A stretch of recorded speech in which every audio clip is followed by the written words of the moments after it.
Let's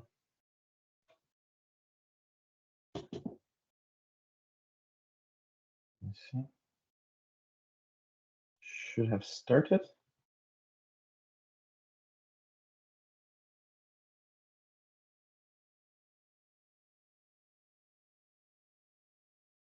From my side, I saw it is recording now.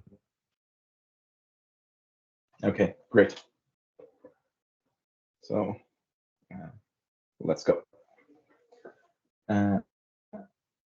Ravi is an FNRS postdoctoral researcher at the Center for Quantum Information and Communication of the University of Brussels.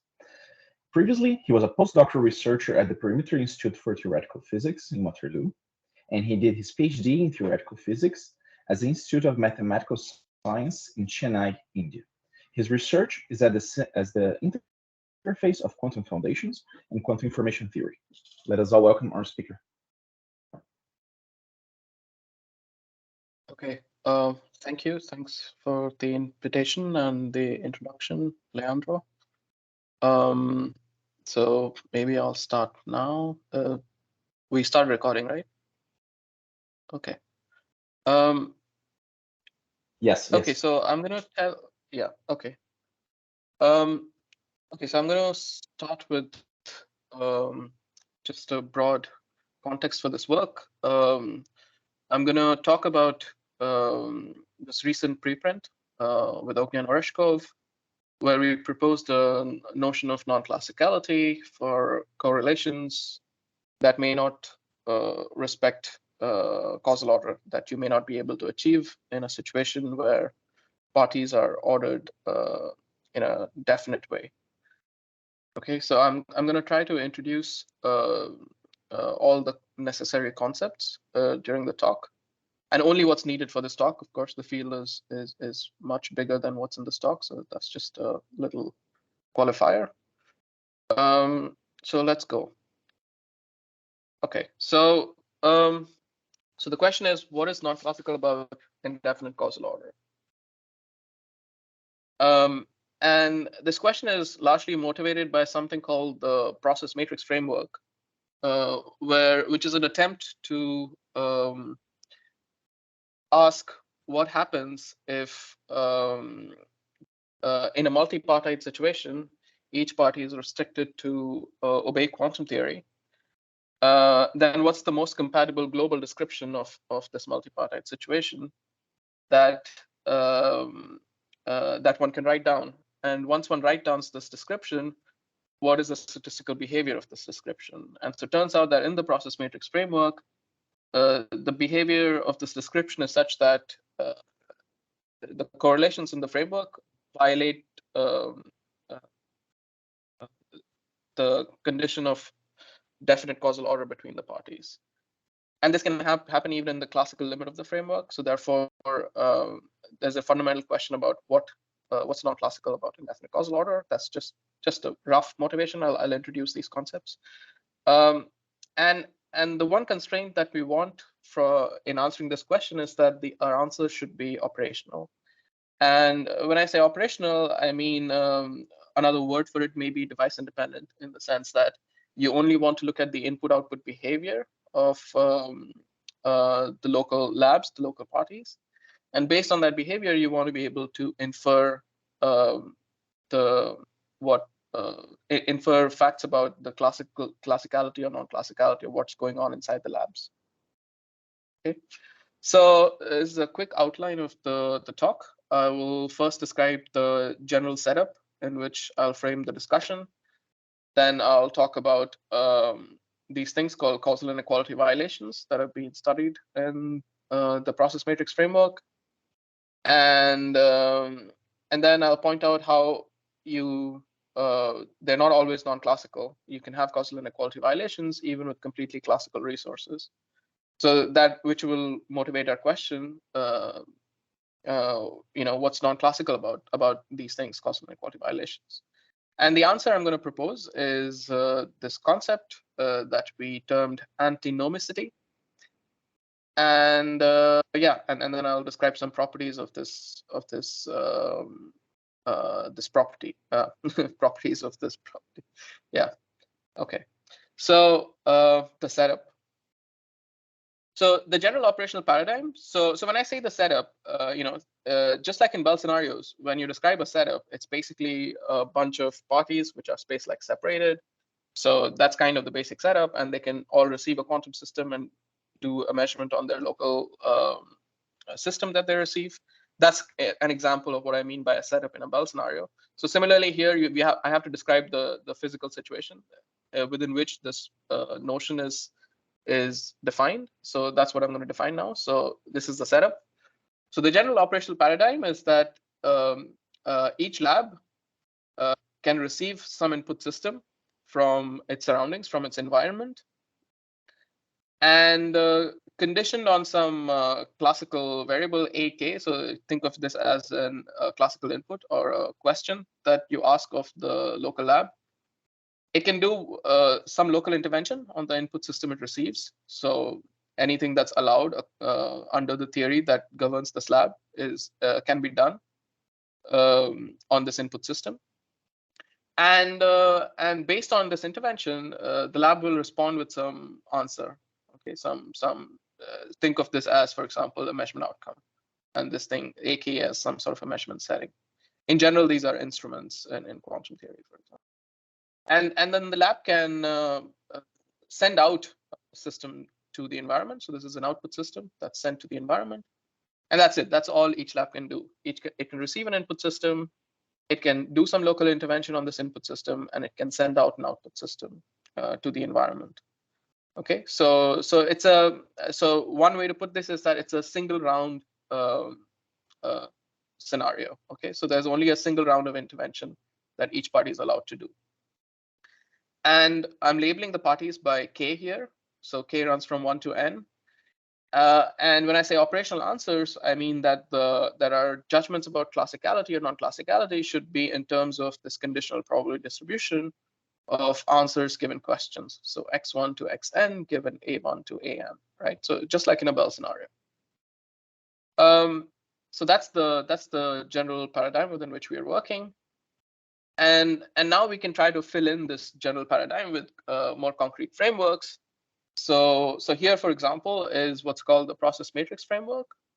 This was proposed by Oreshkov, Costa, and Bruckner in this paper in 2011.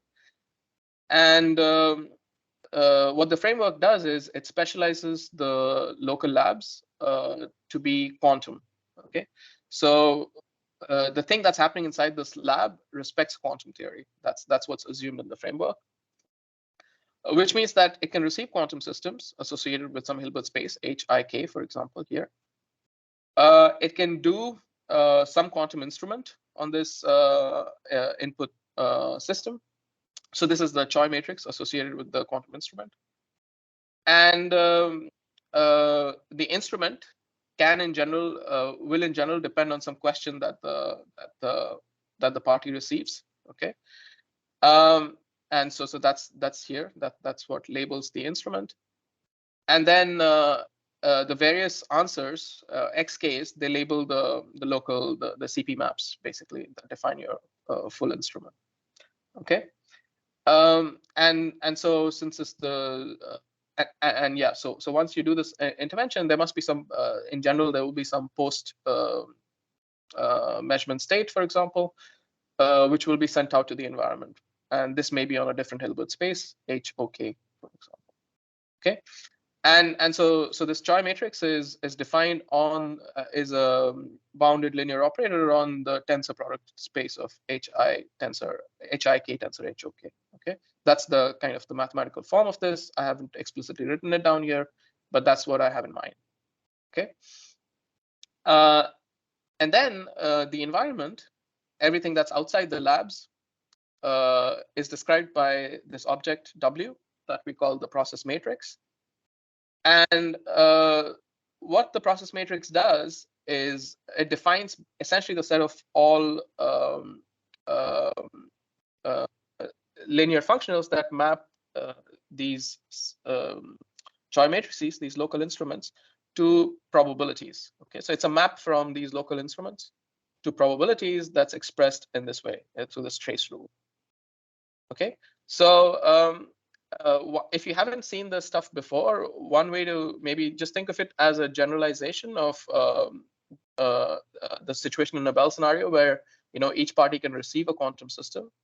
It can do a measurement depending on some setting, report an outcome, but it never really sends out any system because the parties don't really talk to each other, right? So this is never sent out, and the environment will then be replaced by some quantum state, right? Some global quantum state where each party receives some piece of that state, right? So in the Bell scenarios, this specializes to a quantum state, and these instruments are just basically POBMs, and then you receive and you have the same expression for the probabilities, right? So this is a generalization of the Bell scenario in that sense, because the parties are allowed to talk to each other. They can send these systems, and the environment can mediate the communication between the parties depending on what it does with the output system and how it wires them to the input systems of the other parties.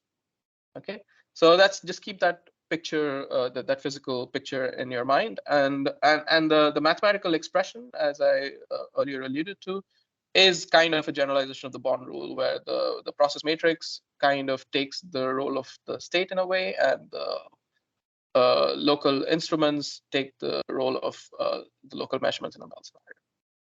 Okay, but here we don't have a non-cycling constraint. Parties are talking to each other in all possible ways, essentially, and in all possible ways that don't lead to nonsensical probabilities here. So these numbers are between 0 and 1, and they're normalized for each setting. So that has to be respected.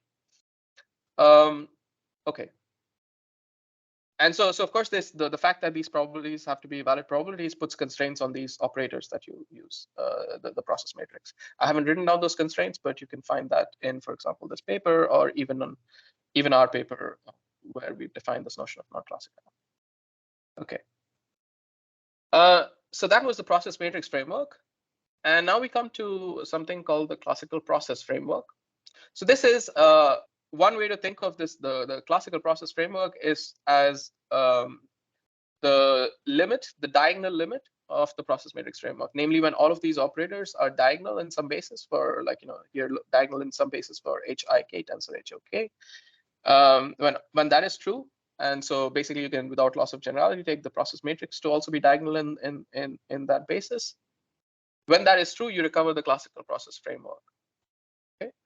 However, you can also motivate this framework very independently. You don't have to come at it from the process matrix framework. You can motivate it from first principles, and that's what was done in this paper by Baumüller and Wolf, where they first constructed the framework, and then they showed that it arises as also it can be seen to match the diagonal limit of this process matrix framework. Okay, so the attitude I'll take is one adopted in this paper, which is as an independent first principles framework. Okay, so what do I mean by that? What I mean by that is that I will assume that the local interventions are now described by classical probabilistic theory. So if they're described by classical probabilistic theory, it means that I receive some random variable, some ik, right? And I can, so some classical system. So this represents some classical system that I receive. Depending on the question, I can do some stochastic map on this, on the some operation, some classical stochastic operation on this input system. Send out an output system, classical system, and report some answer here in response to this question. Okay, so these things replace our quantum instruments now, because these are just classical instruments. And there's a conditional probability of seeing outcome xk, and the output system being some ok in some state ok, given that the setting was ak and the input system was had this value of the random variable. Okay, so and what is the environment? The environment is essentially a conditional distribution over the inputs of all the parties. So the vector I represents the ik from k equals 1 to n, and the vector O represents ok from k equals 1 to n. So this is essentially how the outputs of the parties are communicated to the inputs of the other parties. Okay, that's kind of what this thing describes. So it describes, in some sense, a probabilistic wiring between the parties, which mediates the communication between them. And and the expression for the conditional distribution of answers given questions is now given like this. So so these define the local operations, the local what the parties locally do, and these are independent local operations. So we have a product of these operations, and then the outputs that the parties produce are wired back to the inputs, and then we coarse grain over the inputs and the outputs to obtain just the probabilities. So for these to be valid probabilities, there are some constraints that these guys should have to obey. Okay, so this classical process has to obey constraints so that these are valid probabilities. So these constraints are essentially the same as the constraints on this when you assume the diagonal limit of the process matrix framework. However, there's also an independent way of expressing that. Since they're equivalent, I'm not going to say more about it. I will come back to this later if there are questions. Okay. So these constraints are essentially constraints of logical consistency. So whenever I say the word, the phrase logical consistency, I mean essentially conditions on this object, on the environment, that imply that you always get that are necessary and sufficient for getting sensible probabilities here under arbitrary choices of local interventions. That's what I mean by conditions that this object has to satisfy. Okay. Okay. Now we look at an even further, an even more classical limit of the classical process framework, which is when we assume that this environment is in fact deterministic, that the wirings from the outputs of the labs to the inputs of the other labs is described by a deterministic map. Okay, so there's no ambiguity about what the input to a given party is as a function of the outputs of the other parties. It's completely specified. Okay, if this is the case, then we call the environment, so this pi given O, which is now a deterministic distribution, we call this thing a process function. Okay, and then it must still satisfy the conditions for logical consistency, which essentially mean that these probabilities should be sensible. Okay. Okay, so I have introduced the essential objects we're going to need to be able to understand antinomicity. I mentioned the general operational paradigm, what the parties, this assumption that these parties, which are localized in these labs, can receive systems, send out systems, and so on. And then I described what happens if we assume that the local labs respect quantum theory. And then we looked at the diagonal limit of that in the classical process framework. And then I described the deterministic limit of that when the wirings are deterministic. So now we come to causal inequalities, which is one of the reasons people have been interested in process matrices. So causal inequalities are constraints. They're operational constraints. They're constraints on the conditional distribution of answers given questions. So P of X given A. So these are constraints on that object that follow from assuming that the parties are in a definite causal order. And by a definite causal order, I essentially mean that there's a partial order over the parties, like either one party is before the other, or the other party is before the first one, or they're space-like separated, right? So the essentially three possibilities when they respect to definite causal order, or it could be some probabilistic mixture of them. So even that is assumed to be a definite causal order, even a probabilistic mixture. Okay. Okay. So here's an example of a causal inequality. So I figured that the best way to explain what it is by a concrete example. So here's an example. Okay. So there are two parties. Each party receives a setting A1 response. So if the first party receives setting A1, responds with outcome X1. Second party receives setting A2, responds with outcome X2. Inside the labs of the parties, they can do whatever they want, depending on the theory that governs the labs. But let's assume that this theory respects a definite causal order. Okay. So if you assume a definite causal order between the two parties, that means that one party acts before the other, or they act independently, right? So And the game they're trying to play is that each party has to guess the input that the other party received. So this part, by input, I mean essentially the setting that the other party received, right? So the first party receives the setting A1.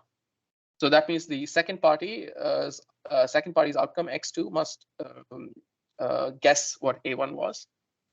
And similarly, the second party receives the setting A2. So the first party has to guess what the setting A2 was, right? So X1 has to equal A2. So this is the winning condition for the game that they're supposed to play. And a moment's thought should clarify that in any causal protocol, these parties cannot do better than just randomly guessing the setting of the other party. Okay. So one way to see that is, for example, like let's say this party, party one. Hello. Yeah. Sorry. Yes. So I have a question. So could you remind me, like, so the A1 and A2 here can be, I can consider it as like the measurement, like which measurement you do, yes, you choose, and the X1 is the outcomes of the POVN. Yes. Okay, settings and outcomes. Yeah. You can okay, just is kind of written in the different way of like Bell inequalities. Yeah. So kind of, okay, thank you. Yeah. So yeah, just it's very analogous to Bell inequality. So it's like each party receives a setting, reports an outcome. So except the thing is, I'm allowing for communication between the parties, right? So this environment here can wire, for example, the output of this party to the input of this party, and so on. Okay, so these can in general be quantum systems or whatever theory governs these labs. These can be systems described by that theory, and so the environment can do whatever, but the settings and outcomes are classical objects. Okay, so let's say the first party acts first. So it receives a setting, and then it communicates the setting. It encodes the setting in this outgoing system and sends it to this party, and this party decodes what that setting is. Okay, and is able to, for example, report the setting. So it's able to perfectly report X2 equals A1. Okay. However, if this is the case, then the first party to report its outcome X1 must just basically guess randomly, because it has no information. It cannot receive any information from the second party. So here, the fact that the parties receive and send out systems exactly once is important. Okay, because if they could have, for example, instead of a single round communication, 2 rounds of communication, then this is a trivial problem, because then in the first round, the first party can communicate its setting, and the second round, the second party can communicate its setting, and then they can win the game perfectly. But the important constraint is that each party acts exactly once. So this is a constraint, for example, assumed in the process matrix framework. And so under the single round communication constraint, the parties can at best win this game with probability half. Okay, assuming definite causal order between the parties. So one party will perfectly guess, the other one will have to guess randomly in any. That's the best case scenario. So that's the inequality. And why is this inequality interesting? It's interesting because it can be violated by process matrix correlations. Okay, so in this paper, the authors construct a simple example where the parties receive qubits and send out qubits, and do some local instruments, and they're able to beat this bound, this half bound. Okay, so it seems like a local quantum description is compatible with a global process that allows for causal inequality violations. Okay, and that's not possible if we assume that the environment respected a definite causal order. Okay, because in that case we know that you cannot go beyond half. Okay, so then a fundamental question arises, like, is it the case that the diagonal limit of the process matrix framework that it implies causality in the sense of no violations of such inequalities? So because usually in quantum theory, whenever we say we take the diagonal limit of the theory, like the predictions of the theory are taken to be whatever can happen in a classical probabilistic theory, right? So if you think that the violation of this example, this bipartite example, suggests that violation of a causal inequality is a signature of non-classicality. It's a signature that this environment must be doing some weird quantum thing like a quantum process or something, right? Like something described by a process matrix. That's fundamentally quantum. So it's intuitive to think that if I take the diagonal limit of the process matrix framework, namely I go to the classical process framework, then I must recover causality. Okay, like and indeed in the bipartite case, it was shown in the original OCB paper, Oreshko Costa Bruckner paper, that this is true. That if you take the diagonal limit, then you recover causality. So you can never violate causal inequalities in the diagonal limit of the process matrix framework when you're restricted to a bipartite setting. However, in general, this is not true. Okay, so in general, if you go to the classical process framework, if you take the diagonal limit, there exist violations of causal inequalities. Okay, so even though you've taken the diagonal limit, you have causal inequality violations. And this happens even in the classical deterministic limit of the framework. So even when you're talking about process functions instead of just some conditional distribution, right? So the first example, this BFW, is Baumiller, Fakes, Wolf. And the second one is Araujo, Fakes, Baumiller, Wolf. And so these are just the initials of the authors who kind of proposed these things. So the first one is in this paper where they showed how the classical process framework can violate a causal inequality. And the second paper, in this paper, where they introduced essentially the process functions, they showed how in the classical deterministic limit of the framework, you also have causal inequality violations. So it's not so even in even if you make the process matrix framework as classical as possible in the sense of going to the classical deterministic limit, you have causal inequality violations. But you need to go to 3 parties or more for this to happen. For 2 parties, you do not see this behavior. Okay. So this is a central puzzle, or has been a central puzzle in the framework, that the diagonal limit doesn't necessarily imply that you recover causality. You can have classical examples of causal inequality violations. Okay, so here's an example of a tripartite causal inequality. I will not go into the details. The basic point is that the conditions for this game. So this game is essentially asking the parties to guess essentially their neighbor's input. So x1 has to equal a3, x2 has to equal a1, x3 has to equal a2, given some conditions on the settings that the parties receive, that the majority of them are 0, for example, here. And if the majority of them are 1, then they have to guess the bit flips. Okay, that's what this game is. And if you're reasoning in a causal way that the parties are, ordered in a definite way causally, then this inequality is bounded by a number, so some 3/4.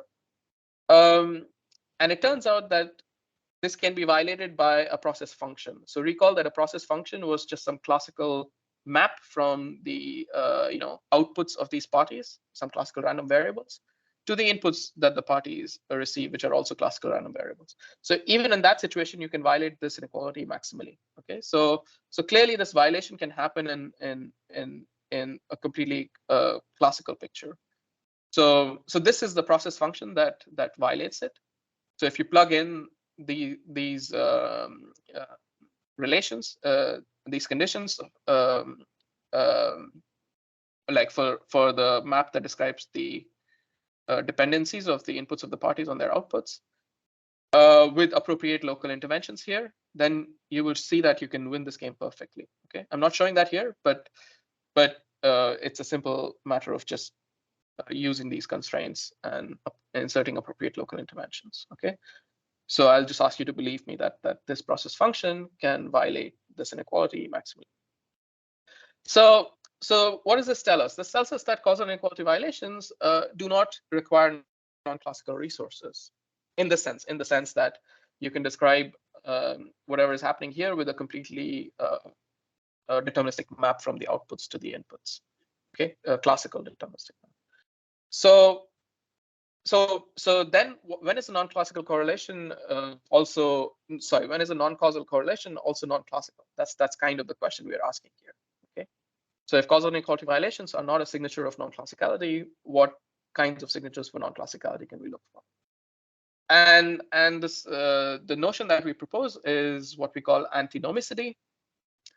And so let me, before I go to antinomicity, define what the corresponding notion of classicality is, right? Like so the violation of this notion of classicality will be called antinomicity. So the notion of classicality is something that we call deterministic consistency. Okay, And what does that mean? This is the definition. So I'll first state it and then maybe try to give you some intuitive handle on it. So a multipartite correlation, so some P of X given A, satisfies deterministic consistency. So this is the notion of classicality we're going for. If and only if it can be achieved by a classical process, so some conditional distribution, P of I given O, in the convex hull of classical deterministic processes. So what I call process functions. Okay. So this is the convex hull of, so this can be expressed as the convex hull of some map from the outputs of the parties to their inputs that I'm labeling by lambda here, and some convex mixture of over this can describe the environment. If this is the case, if the correlation can be reproduced by some choice of such an environment and some set of local stochastic maps, then I consider the correlation to be classical according to this definition. Okay. Now, note that if I insist that the environment is non-signaling, namely that the outputs never feed back into the inputs, okay, so the parties cannot talk to each other, then this description is essentially the description of a locally causal model of the statistics, right? So that would correspond to, for example, saying that this conditional distribution is independent of O. So this P of I given O is just P of I, right? And so then you can coarse grain over O, so forget about O, and then you recover essentially P of xk given ak, ik multiplied by some global distribution over all the ik's, right? Some product over. So this would describe a locally causal model if I insisted that the environment doesn't allow any signaling between the parties, right? So this is just to make it a bit more sort of intuitive, just to kind of explain to you the sense in which this notion of classicality is a natural generalization of the notion of local causality to a situation where there is some feedback. Okay, but I'm still assuming a single round communication constraint. So a Bell scenario is 0 rounds of communication. No one is sending anything to anyone. The scenario we're talking about is a single round of communication where each party is allowed to send once to the others and others are allowed to receive once. Okay, so that's the scenario. And note that this process functions were introduced in this paper. So just to kind of give credit where it's due, we're just using the definitions in this paper to propose our notion of classicality. Okay. So this is the definition. And when I use the word antinomicity, I'll mean the failure of deterministic consistency for a correlation. Okay. So whenever this is not true, whenever it's the case that this correlation cannot be expressed in this way, this correlation will be deemed to be non-classical, and that non-classicality will be called antinomicity. Intuitively, it's this antinomicity is the property that a classical environment. So if you're trying to describe the communication with, between the parties using such a thing, using such a conditional distribution, that it must admit some hidden logical contradictions. So this by antinomy, I essentially mean these kinds of logical contradictions to reproduce the correlation. So what does that mean? It means that I could reproduce this correlation using an expression of this form if I do not insist that this distribution respects this constraint, that it's a convex mixture of process functions. Because process functions are essentially ways of wiring the labs that do not allow for any logical contradictions, no matter what the parties do locally. Okay? That's what process functions are.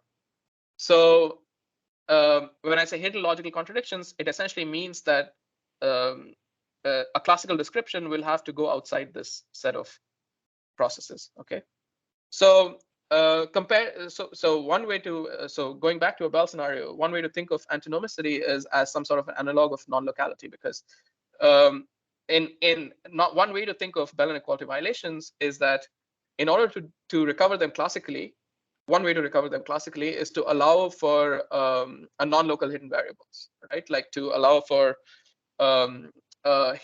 superluminal causal influences that are not seen in the observed statistics. So similarly here, there will be some hidden contradictions that will not appear at the level of statistics. The probabilities will add up, but here, this thing will not describe a valid environment. Just like in a non-local hidden variable setting, you will have you will not have the factorization property that we assume there. Okay, So this is just to give you some intuitive handle on what this is. So this was just by way of definitions. So now we look at the consequences of this. Maybe I can take questions if there are any questions at this point, because now I will present the technical results we have that build on these definitions.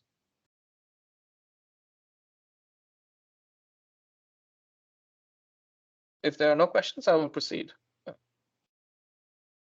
Okay, I'll proceed.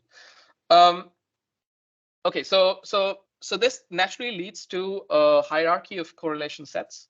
So just like in a Bell scenario, we usually have like local set of correlations, quantum set, non-signaling set, and maybe between quantum and non-signaling, you can define other theories if you want. So different GPTs. So here, similarly, we'll have different correlation sets, but remember that we're not assuming non-signaling.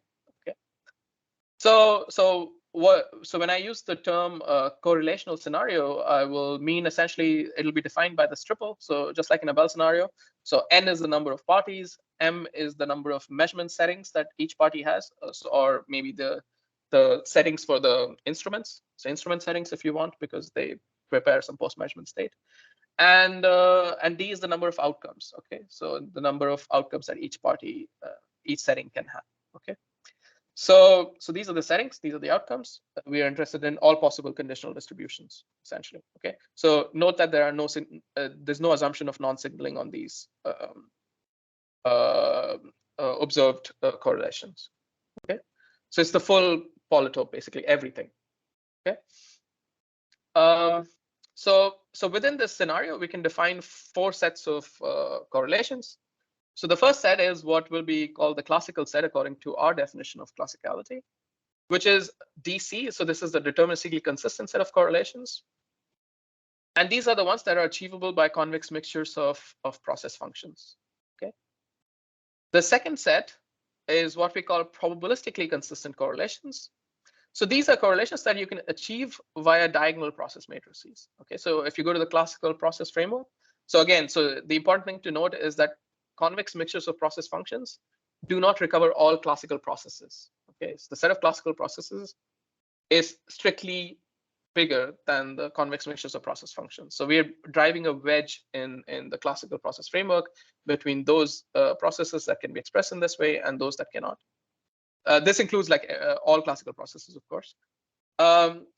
And so this is the deterministic limit. This is the diagonal limit of the process matrix framework, the correlations you can achieve there.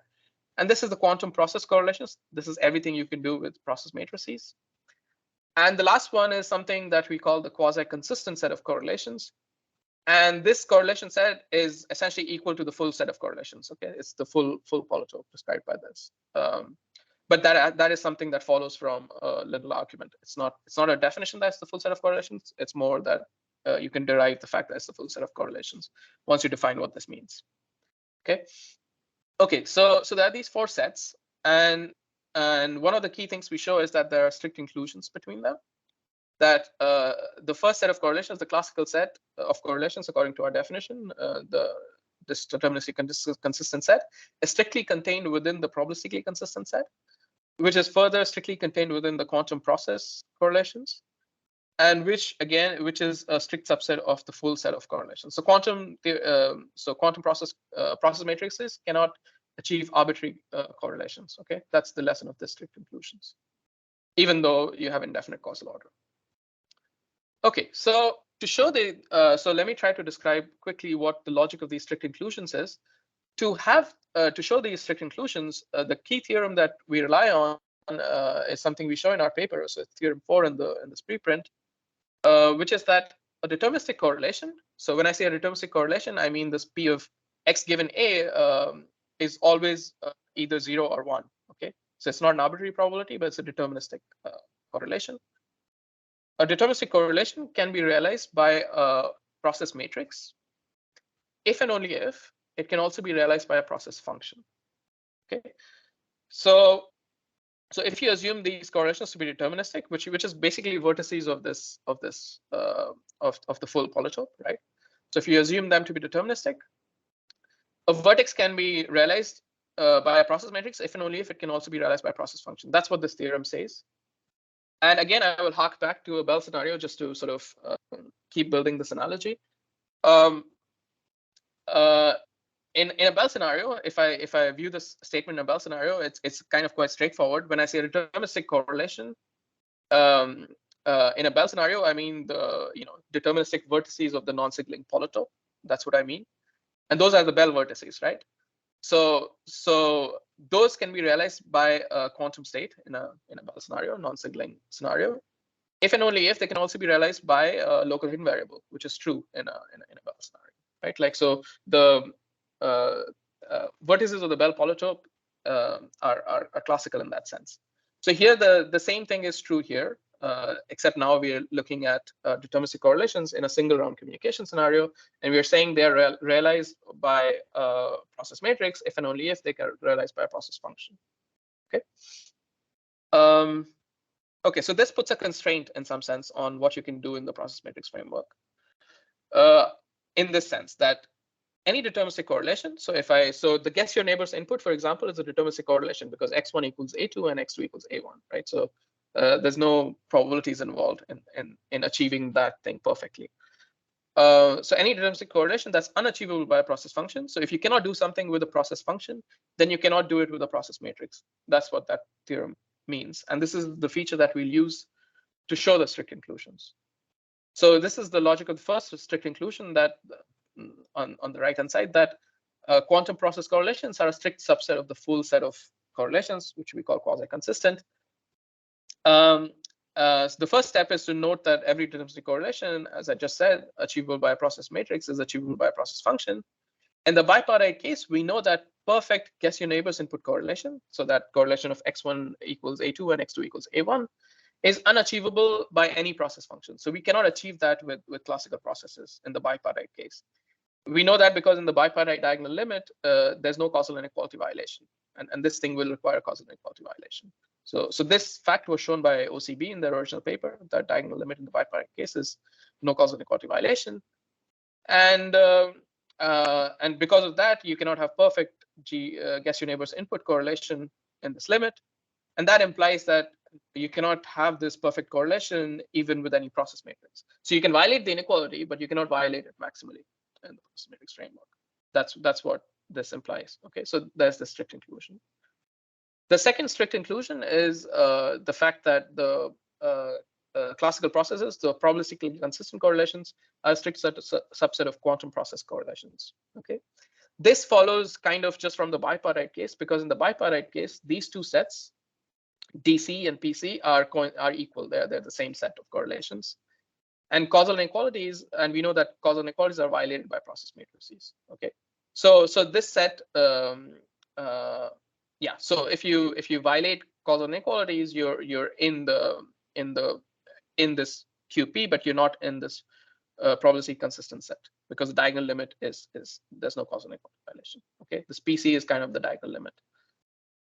So the second, this strict inclusion kind of follows trivially from the bipartite case. Okay. And the third strict inclusion follows from something that we propose in our paper, which we call it's a tripartite game, and we call it the guess your input or not, and guess your neighbor's input or not game. And the way this game works is that each party must guess its neighbor's input. So if you put them in a circle, x1, x2, x3, x1 must guess a3's must guess party 3's setting. Second party must guess the first party setting, and the third party must guess the second party setting. So either this must be true for all the parties, or it must be true that all of them guess report the bit flips of the settings that the neighbor receives. Okay, so either this is true or this is true. So you win the game if either of these conditions is true.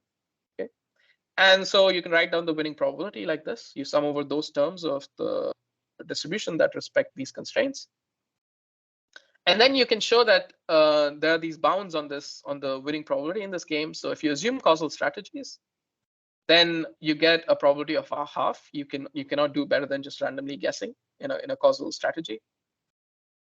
So this is very analogous to the bipartite guess your neighbor's input game in that sense.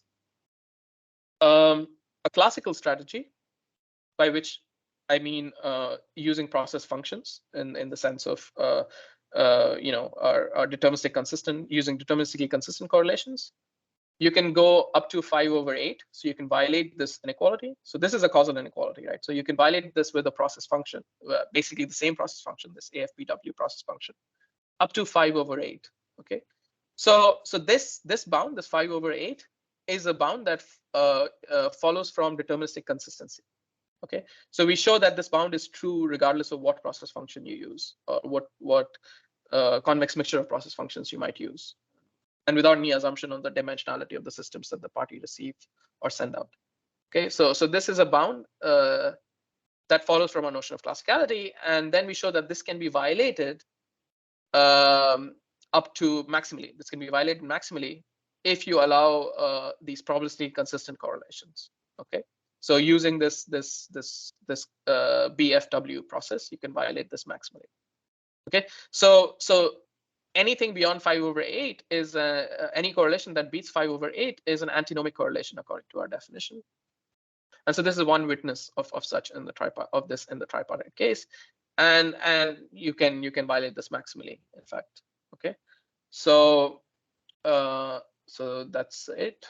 I think I'm at the end of my talk, so this is a quick takeaway for you. So the first thing we started with this observation that not every causal inequality violation. So okay, it follows from our basically definition of classicality that not every causal inequality violation is a witness of non-classicality. Sorry.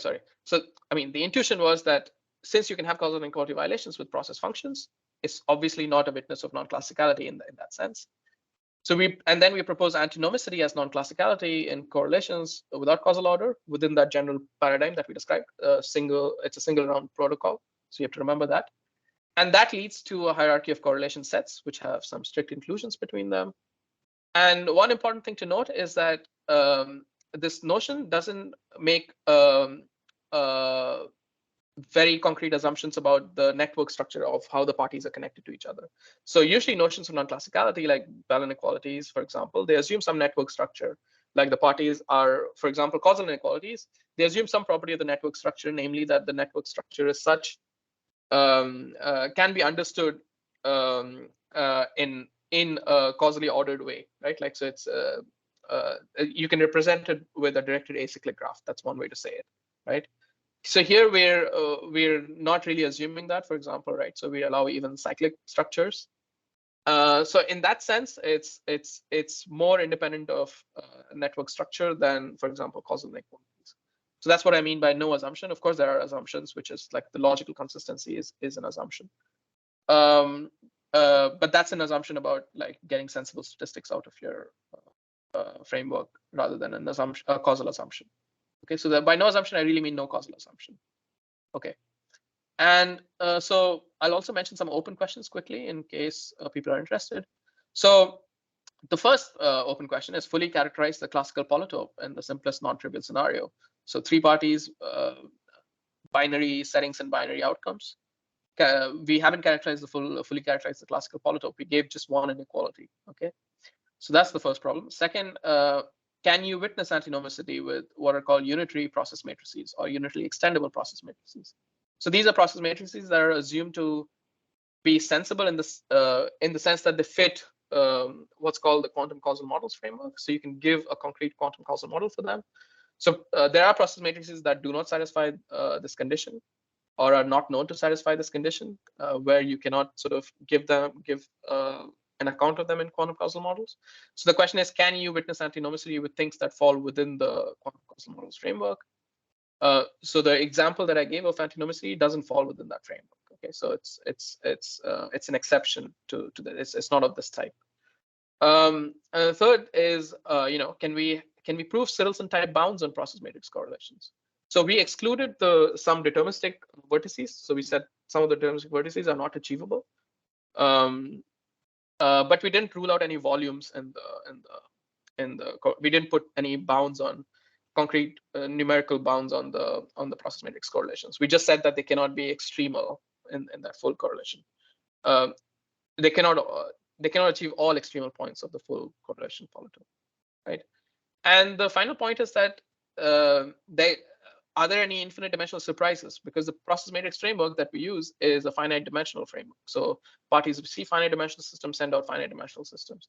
So just like in the case of Sillson's problem, are there any surprises here? Could it be the case that with infinite dimensional systems, the parties could maybe achieve these vertices of the polytope? I would guess no, but are there any surprises? So that's also an open question, and I will stop there. Yeah. Thank you.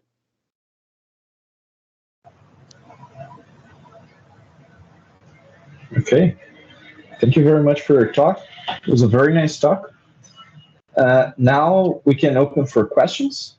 So if the audience has any. Okay, thank you for the talk. So I think previously you say in this, so you don't have the no singling constraint, right? Yeah. So, so which means like in the process matrix, like it's kind of like there's signaling, including in this process matrix. Okay. Yes. Yes. So, yeah. So the process matrix describes signaling correlations, basically. Yes. Okay. Yes. It allows for signaling correlation. Yeah, just quite surprised, like, because I feel like the casual order is something I don't know, like in the it's maybe it's should I say stronger than classical? Like I would imagine if it's non-classical, then you can break this causal order, but it's, in the case it's not like that. So is this because this no singling constraint? Or I mean, I feel it's not easy for me to see why actually it's like this. Like, sorry, can you get to like exactly what the why is about? Like, what's the okay? Maybe is there? Could you maybe summarize a little bit, like why this casual order is like you have the bounds in the casual order and the classical. Yeah. But I would imagine it's like first the classical, then the casual order. So is there an easy way to understand why is this? You mean in the last slides, like this one, for example? Yes. Is that what you meant? Okay. Yeah. So so let me go back to the motivations, right? Like I said that there exists causal. So I started with the observation that there exist causal inequalities that are maximally violated in the classical. So the first thing to note is that when I say classical, I do not automatically mean causal, right? I just mean by classical, I mean this. I mean that the parties receive a classical system, do whatever they want, and send out a classical system. That's all I mean, right? Okay. I'm not assuming anything about how the parties are connected to each other. Okay. So here's an example of how in the classical case the parties might be connected to each other, right? So here what's happening. Here you have the party 1, right, receives some input bit that is a function of the output bit of party 2 and party 3, right? So O2 bar times O3, right? So the first part, the parties 2 and 3 communicate to party 1 in this case, right? The first one. That's the causal order that this one seems to indicate, right? In the second one, the second party now receives, it's a very symmetric situation. So it receives a function of the third party and the first party's output, right? So now it looks like the second party is in the future of 1 and 3, right? And the third one, you have the third party is in the future of the first two. So O1 bar and O2, right? So these two wire into the input of the third party, right?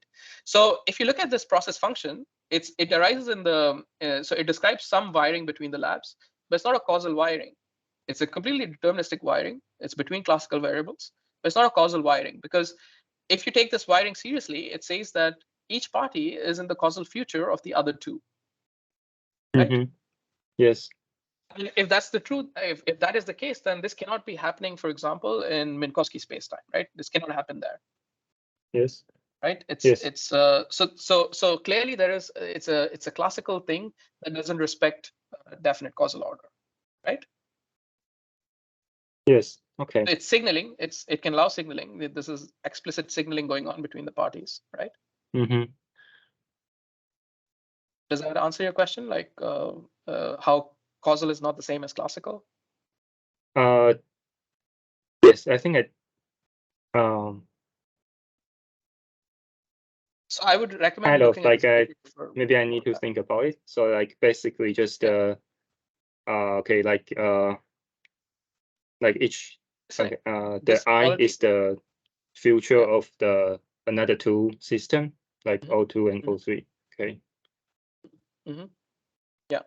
Okay. So maybe I will mention so there was this other paper that we wrote recently. It's called Trading Causal Order for Locality, and there we basically use this process function.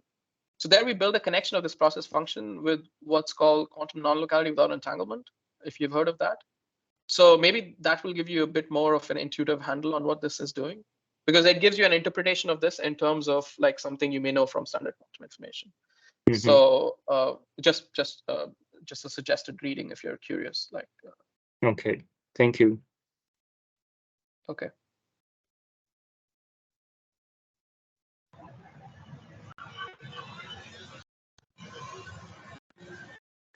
Do we have more questions?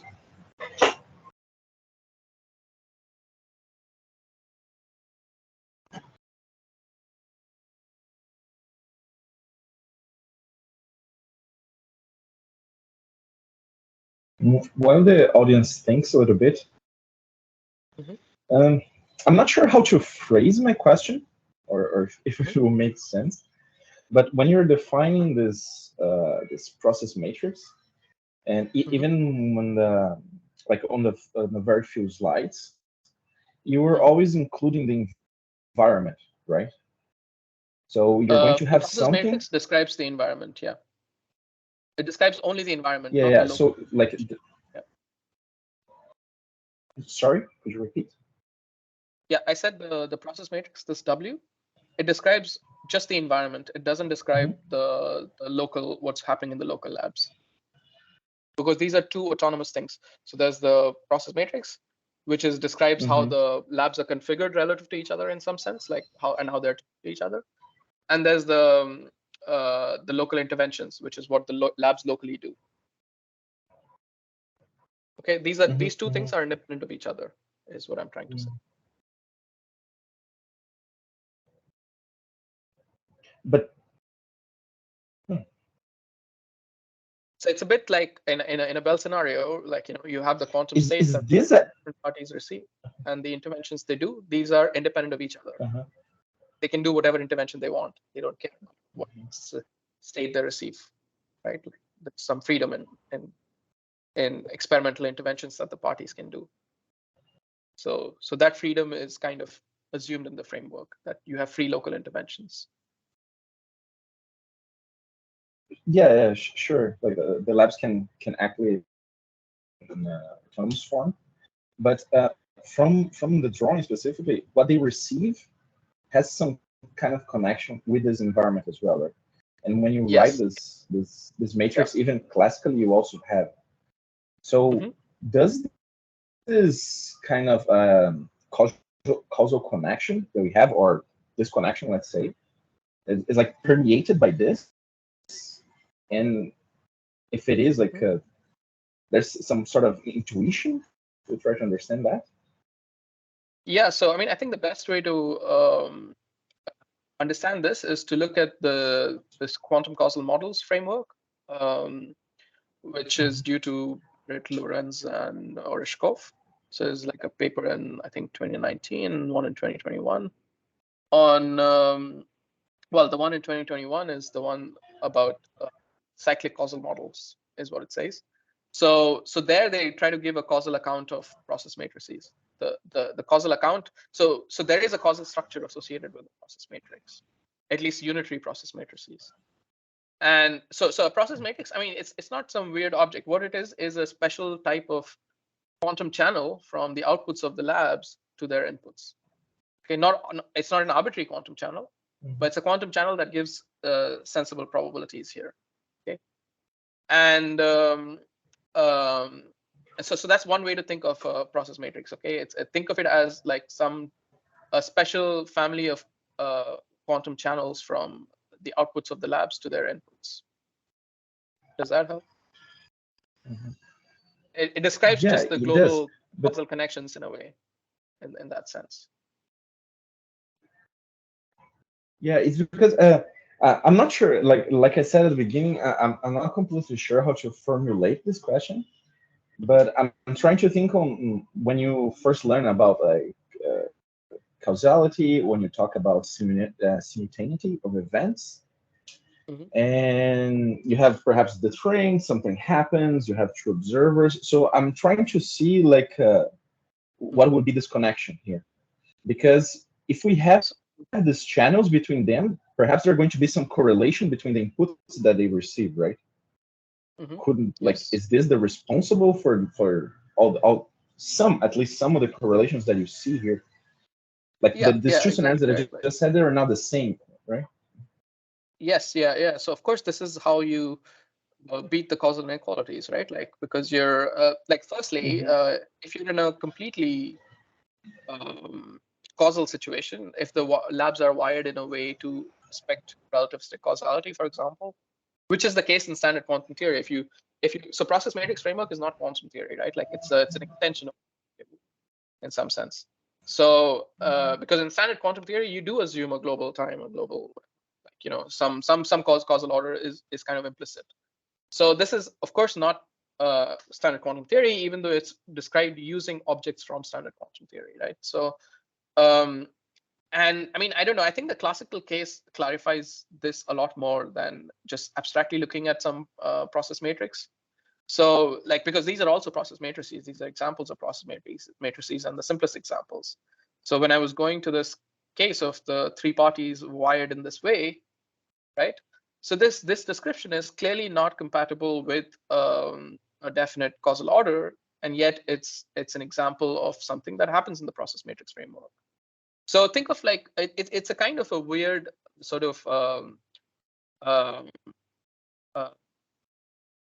example of a closed time-like curve that where you can do whatever you want in the labs and you will not have logical contradictions. That's what it is.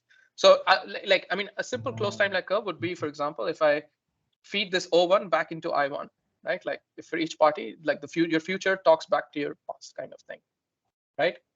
And if I did that, that's actually incompatible with the process matrix framework, because what will happen is if I have free interventions, I can do a bit flip here, and then I create a logical contradiction in this loop, right? So it's like killing your grandfather. This is called the grandfather antinomy, or for example, if there's just an identity channel here, then it'll be the question of what's the value of the input bit. There'll be an initialization problem because all values of the input. So this is an example where, for example, if you, I don't know, go back in time and give Shakespeare all his plays before he ever wrote them, then who wrote the plays, right? Like, I mean, that's kind of like an information antinomy. So this is the second kind of antinomy.